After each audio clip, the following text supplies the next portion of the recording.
This week, Jersey Matters comes to you from Trenton, New Jersey, where there's budget hearings happening right now. We'll talk to the chair of the Assembly Committee about possible taxes and possible cuts. Bayonne, New Jersey is going to look a whole lot different. We'll tell you about redevelopment in that city. And this is the month when you have to start thinking about what you're going to do with your body when you die. Those stories and a whole lot more because Jersey Matters.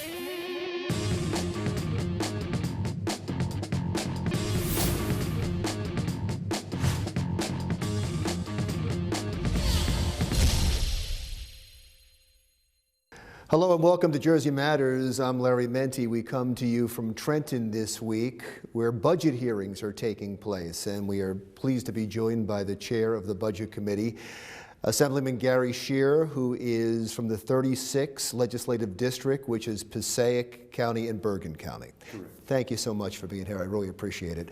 You've had several people appear before your committee worried about money, especially from nonprofits and from private-public partnerships. Who is going to get cut? Where are the cuts going to happen? Is it going to be mostly nonprofits in the state that suffer? Well, we've seen cuts across the board. Those cuts have affected the not-for-profit sector. They've also affected the very functioning of state government itself. For example, we just had the pleasure to hear from a number of parents and concerned citizens from the city of Paterson.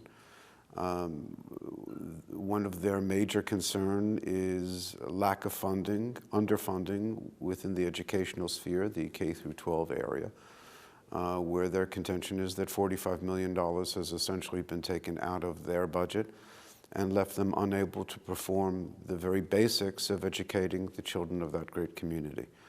So it's not only the not-for-profit sector, but rather the responsibilities which are directly fall to the state itself, which have been cut. Additional problems within the budget certainly would include the lack of mention of Transportation Trust Fund. We're all critically aware that transportation infrastructure in New Jersey is critical to the state's economic future and economic success.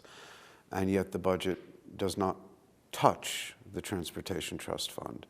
There are also issues of underfunding in terms of colleges and universities, making it more and more difficult for children to attend college and universities because of increased cost, which really reflect to some degree the lack of funding coming from the state. So there are any number of areas, and I would hesitate before I would suggest it's affecting one sector versus another. I think it's affecting the totality of the state.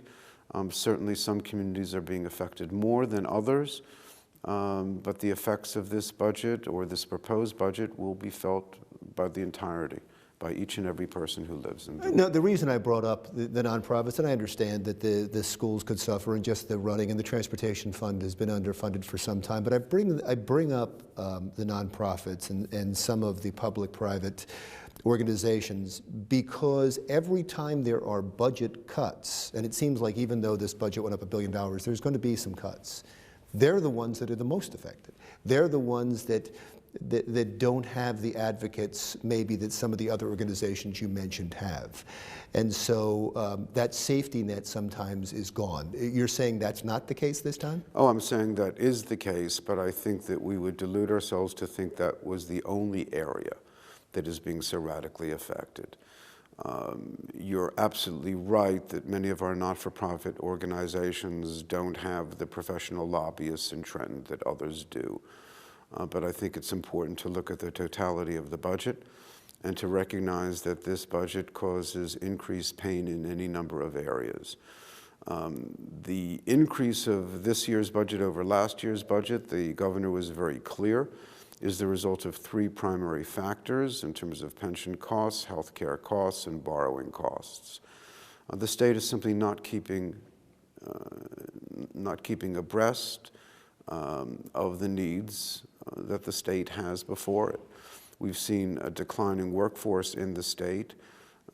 Many of those members of the state workforce, about 11,000, were in fact in managerial positions responsible for ensuring that programs would proceed in a steady and holistic manner. Those employees, having lost their jobs, either voluntarily or otherwise, brought a critical oversight to the budget on a day-to-day basis. They're not here anymore. I think that the state is facing what we've seen as an ever-growing perfect storm. This has been going on for the past number of years. It's not something new, but each and every year it becomes more and more critical.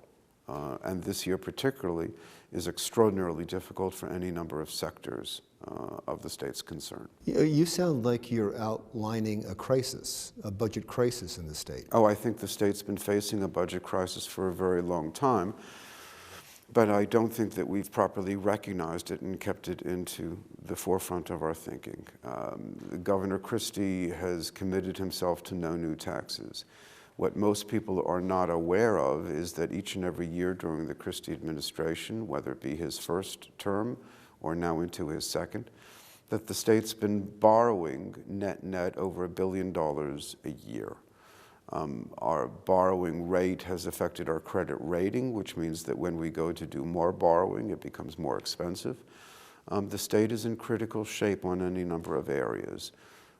I think the education underfunding of over $1 billion, $1.1 billion, $1.2 billion, underfunding of colleges and universities, underfunding of Transportation Trust Fund.